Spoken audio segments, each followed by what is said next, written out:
Hey there, welcome. I'm so pleased to have you join me on this very special lesson in our Blondes Prefer Gentlemen series.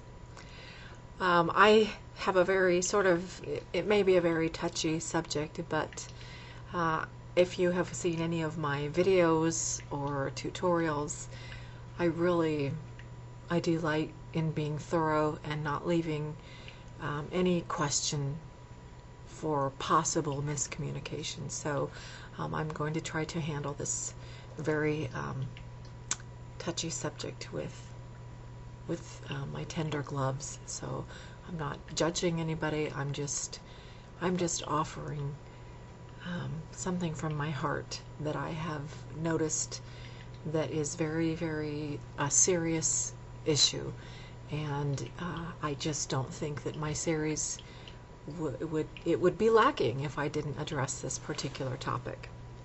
So I'm not pointing any fingers. I'm just offering suggestions here, and you can take it for what it's worth.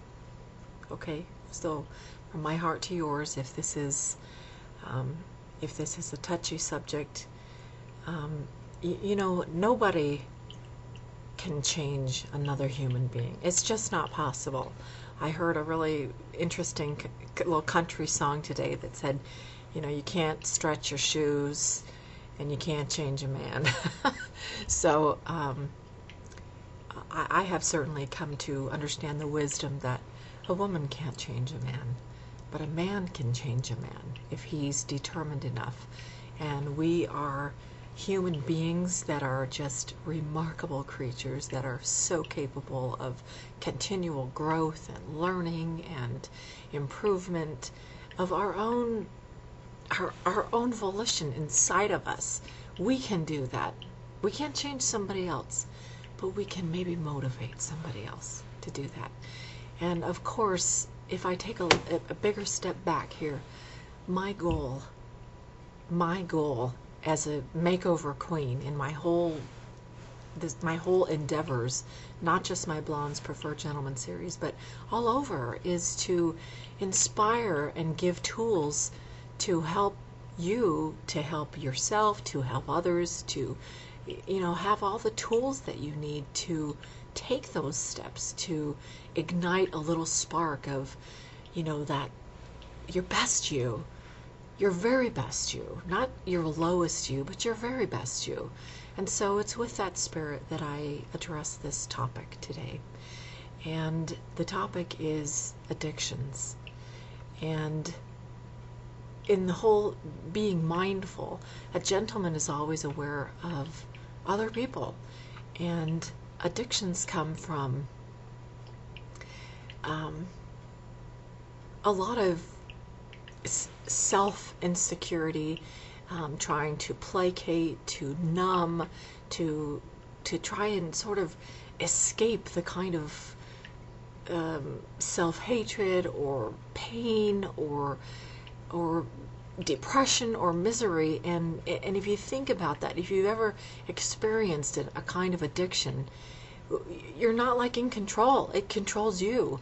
And the more depressed you are, the more you are victim to this type of addiction. And so when you're not thinking clearly, when you're not able to tackle your own issues at hand, then these addictions tend to get out of hand.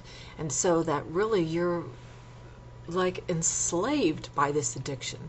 I've seen it firsthand. I've witnessed it, and it's so horrible to watch somebody that you know, somebody that you love, be ensnared by this horrific kind of it's like this power that just consumes the individual. And I'm going to focus on, I think, 3 that I've really been thinking about, and they are alcohol, pornography, smoking, and gambling.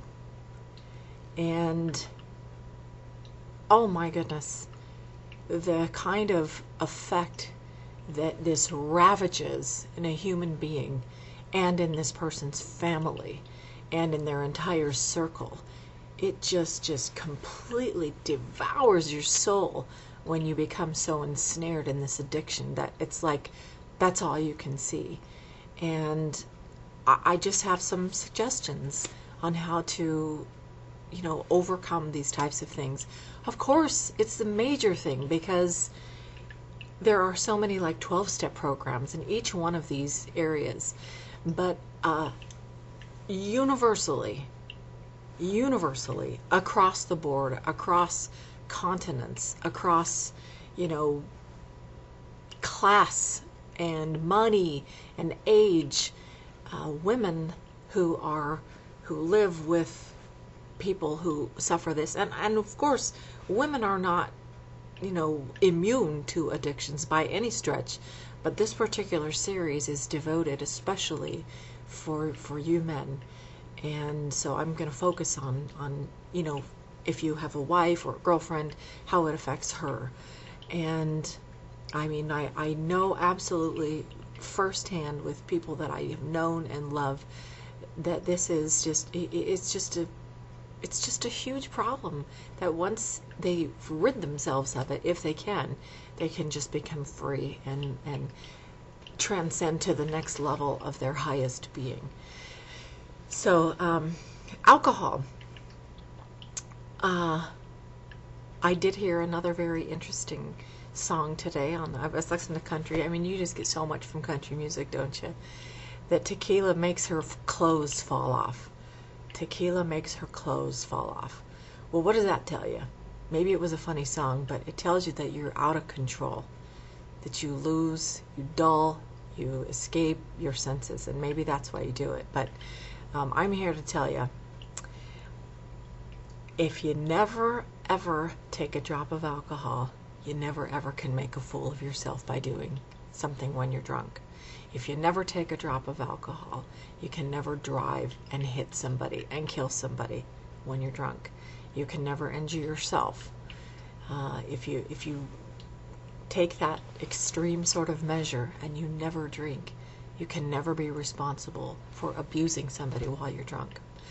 Now, and I'm not saying this to brag or by any stretch, but I have never partaken of alcohol of any kind.